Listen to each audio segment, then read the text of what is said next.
പുതിയൊരു വീഡിയോയിലേക്ക് എല്ലാവർക്കും സ്വാഗതം. ഇന്ന് ഞാൻ നിങ്ങളായിട്ട് ഷെയർ ചെയ്യാൻ പോകുന്നത് ഞാൻ എക്സ്പീരിയൻസ് ചെയ്ത കുറച്ച് കാര്യങ്ങളാണ് കേട്ടോ.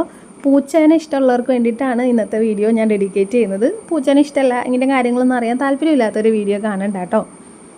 രാവിലെ മുതൽ പൊന്നു, അതായത് എൻ്റെ വീട്ടിൽ വന്ന് കയറിയിട്ടുള്ള പൂച്ച ഭയങ്കര ക്ഷീണിച്ച് ഒന്നും പ്രതികരിക്കാത്ത രീതിയിലൊക്കെ ഇങ്ങനെ കിടക്കണ കണ്ടിട്ടാണ് ഞാൻ അവളെ ശ്രദ്ധിച്ചത്. അപ്പോൾ ആക്ച്വലി അവൾ പ്രഗ്നൻ്റ് ആയിരുന്നു. അപ്പോൾ എത്ര മാസമായിരുന്നോ എത്ര ദിവസമായിരുന്നോ ഇതെന്ത് പ്രസവിക്കുന്നൊന്നും എനിക്കറിയില്ലായിരുന്നു. അപ്പോൾ അന്ന് ഒരു ദിവസം, അതായത് ഈ വീഡിയോ എടുക്കുന്ന അന്ന് രാവിലെ മുതൽ അവൾ ആകെ ക്ഷീണിച്ചിരിക്കുകയാണ്. പിന്നെ മൊത്തത്തിലൊരു എന്തൊക്കെയോ സ്ഥലങ്ങൾ നോക്കി വെക്കുന്ന പോലെയൊക്കെ എനിക്ക് ഫീൽ ചെയ്തു. ലാസ്റ്റ് ഞങ്ങളുടെ ബെഡ്റൂമിലിരുന്ന ബാഗിൻ്റെ ഉള്ളിൽ അവൾ കയറി ഇങ്ങനെ കിടപ്പായപ്പോൾ മനസ്സിലായി ഇന്ന് ഏകദേശം എന്തെങ്കിലും സംഭവിക്കാൻ സാധ്യതയുണ്ടെന്ന്. നോക്കിയപ്പോൾ ഇങ്ങനെ ഭയങ്കര ക്ഷീണിച്ച് കണ്ണടച്ച് ഇങ്ങനെ കിടക്കുക, തളർന്ന പോലെ. ഞാൻ ആദ്യമായിട്ടാണ് ഇങ്ങനെ ഒരു കാര്യം എക്സ്പീരിയൻസ് ചെയ്യുന്നത്. അതുകൊണ്ട് ഞാൻ വീഡിയോ എടുത്ത് വെക്കാമെന്ന് വിചാരിച്ചു. അപ്പോൾ ഇങ്ങനെ രാവിലെ മുതലേ ഒന്നും കഴിക്കുന്നില്ല, വെള്ളം കുടിക്കുന്നില്ല, വിളിച്ചാൽ കണ്ണു തുറക്കുന്നില്ല, ഭയങ്കര ക്ഷീണം. അപ്പോൾ അതിനെന്തോ ബുദ്ധിമുട്ടുണ്ടെന്ന് എനിക്ക് മനസ്സിലായി. അപ്പോൾ ഞാൻ എനിക്ക് പറ്റുന്ന രീതിയിൽ അതിന് വയറൊക്കെ തടവി കൊടുത്ത്, എനിക്ക് വേറെ കൂടുതൽ കാര്യങ്ങളൊന്നും അറിയണ്ടായില്ല. അതുകൊണ്ട് എനിക്ക് അറിയാവുന്ന പോലെ, അതായത് ഒരു മനുഷ്യന് വേദന വന്നു കഴിഞ്ഞാൽ എങ്ങനെയാണ് നമ്മൾ അതിനോട് ആ ഒരു ആളെ കെയർ ചെയ്യുക, അതുപോലെ ഞാൻ അവളെ കെയർ ചെയ്യാൻ നോക്കി. എനിക്കും ഭയങ്കര വിഷമമായി പോയി. കാരണം ഇതിൽ കൂടെ ഇങ്ങനെ ഓട്ടിച്ചാടി നടന്ന പൂച്ച പെട്ടെന്ന് ഒരു പ്രതികരണവും ഇല്ലാണ്ട് ഇത്ര ക്ഷീണിച്ചിങ്ങനെ കിടക്കുമ്പോൾ അതിന് എന്തോരം പെയിൻ ഉണ്ടാവുമെന്ന് എനിക്ക് ഇങ്ങനെ തോന്നുവാണ്, ഫീലാണ് നല്ല പെയിനാണ് എന്നുള്ളത്. അപ്പോൾ നമുക്ക് മരുന്ന് കഴിക്കാം, എന്തെങ്കിലുമൊക്കെ ചെയ്യാം. അപ്പോൾ ഇതിന് വേറെ ഒന്നും ചെയ്യാൻ പറ്റില്ലല്ലോ. ദൈവം ഓരോരുത്തരെ ഓരോ രീതിയിൽ സൃഷ്ടിച്ചിരിക്കുന്ന ജീവികളെ അതിൻ്റേതായ രീതിയിൽ അവർക്ക് താങ്ങാൻ പറ്റുന്ന രീതിയിലായിരിക്കും എല്ലാം ചെയ്യുക. എന്നാലും നമ്മുടെ കൂടെ നിൽക്കുന്ന ഒരു ജീവിക്ക് ഇങ്ങനെ ഒരു ബുദ്ധിമുട്ട് വരുമ്പോൾ നമ്മൾ കെയർ കൊടുക്കണമല്ലോ. അപ്പോൾ ഞാൻ ഞങ്ങളുടെ ബെഡ്റൂമിലായിരുന്നു കേട്ടോ ഇവൾ വന്ന് കിടന്നത്. അപ്പോൾ ഞാൻ ഈ ചാനെ വിളിച്ച് ചോദിച്ചാൽ എങ്ങനെയാണ് കിടക്കണേ, അപ്പോൾ എന്നാ ചെയ്യേണ്ടതെന്ന് ചോദിച്ചപ്പോൾ ഞാൻ പറഞ്ഞു നീ അത് ഹാളിലേക്ക് എടുത്ത് വയ്ക്കുക, ബെഡ്റൂമിൽ എന്തായാലും നമ്മൾ കിടക്കണേ അല്ലാതെ വേണ്ടാന്ന് പറഞ്ഞു. അപ്പോൾ ഞാനത് ഈ ബാഗേ പാടി ഹാളിൽ കൊണ്ടുവന്ന് വെച്ചു, ഒരു അവൾക്ക് കിടക്കാൻ പറ്റുന്ന രീതിയിൽ.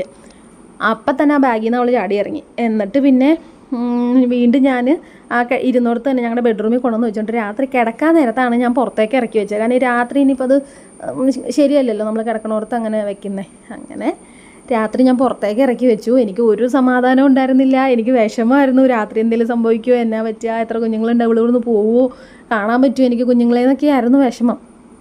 പക്ഷേ രാവിലെ തന്നെ ഞാൻ നേരത്തെ എണീറ്റു, ചെന്ന് നോക്കിയപ്പോൾ 3 കുഞ്ഞുങ്ങളുണ്ടായിരുന്നു.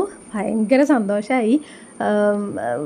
ആ ബാഗിൽ വേറെ വേസ്റ്റോ കാര്യങ്ങളോ ഒന്നും ഉണ്ടായിരുന്നില്ല കേട്ടോ. വളരെ നീറ്റായിട്ട് എങ്ങനെയാണോ പൂച്ച കിടന്നായിരുന്നത് അതുപോലെ തന്നെ കിടക്കുമായിരുന്നു, വൃത്തിയായിട്ടാണ് കിടന്നായിരുന്നത്.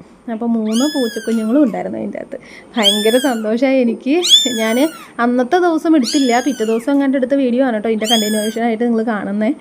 അപ്പോൾ ഭയങ്കര സന്തോഷമായി. നമുക്ക് മനുഷ്യർക്ക് ഉണ്ടാകുന്ന വേദനകൾ കുറേയൊക്കെ നമുക്ക് പീരീഡ്സിൻ്റെ സമയത്തൊക്കെ അറിയാൻ പറ്റുമല്ലോ. അപ്പോൾ ആ വേദന ഈ പൂച്ച അതെങ്ങനെ തരണം ചെയ്യും, അത് നമുക്കത്ര ഇഷ്ടമുള്ളതുകൊണ്ട് കേട്ടോ അങ്ങനെയൊക്കെ ഫീൽ ചെയ്തതും ചിന്തിച്ചതൊക്കെ.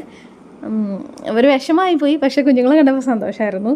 അപ്പോൾ അങ്ങനെ കുഞ്ഞുങ്ങളെ കയ്യിൽ കിട്ടിയിട്ടുണ്ട്. 3 കുഞ്ഞുങ്ങളുണ്ടായിരുന്നു. കുറച്ച് ദിവസം ഇവിടെ ഉണ്ടാവുമെന്ന് എനിക്ക് തോന്നിയായിരുന്നു. പൂച്ചകളിങ്ങനെ 7 ഇല്ലം മാറുമെന്ന് ഞാൻ കേട്ടിട്ടുണ്ട്. അപ്പോൾ പല പൂച്ചകളെയും നമുക്കങ്ങനെ എക്സ്പീരിയൻസ് ഉണ്ട്. അപ്പോൾ അവൾക്ക് ആദ്യത്തെ ദിവസം അവളെ ബാഗിൽ കിടന്നു. 2ാമത്തെ ദിവസം ഞാൻ ഈ ബോക്സിലേക്ക് മാറ്റി പറ്റുന്ന തുണിയൊക്കെ ഇട്ട് കൊടുത്തു. അത് നെക്സ്റ്റ് ഡേ അങ്ങനെ ഒരു 3 പ്രാവശ്യം തുണി ഓരോ ദിവസം മാറ്റി കൊടുത്തു. പിന്നെ അവൾ അവിടെ നിന്ന് കുഞ്ഞിനെ കൊണ്ടുപോയി കേട്ടോ. അപ്പോൾ കിട്ടിയ സമയത്ത് ഞാൻ വീഡിയോ എടുത്ത് വെച്ചതൊക്കെയാണ് നിങ്ങളായിട്ട് ഷെയർ ചെയ്യുന്നത്. ഭയങ്കര സന്തോഷമുള്ളൊരു കാര്യമായിരുന്നു കേട്ടോ. ഒരു കുഞ്ഞുങ്ങളെ ഇങ്ങനെ കാണുക, എടുക്കുക എന്നൊക്കെ പറയുന്നത് എനിക്ക് ഭയങ്കര ഇഷ്ടമുള്ള കാര്യമാണ്. അത് പൂച്ചക്കുഞ്ഞുങ്ങളാണെങ്കിൽ പ്രത്യേകിച്ച്. ഇന്ന് കണ്ണൊക്കെ തുറന്നു കേട്ടോ. എത്ര ദിവസമായി എന്നുള്ളത് ഞാൻ ഓർക്കുന്നില്ല. ഈ വീഡിയോ എടുത്തിട്ട് കുറച്ചായി. ഇന്നാണ് എഡിറ്റ് ചെയ്യാൻ സമയം കിട്ടിയത്. എന്തായാലും ക്യൂട്ട് പൂച്ചക്കുട്ടികളെ കിട്ടി. ഇനി ഇത് വലുതായി എൻ്റെ അടുത്തേക്ക് വരുമെന്ന് നോക്കാം. ഇവിടുന്ന് ഇപ്പോൾ പോയിട്ടുണ്ട് കേട്ടോ.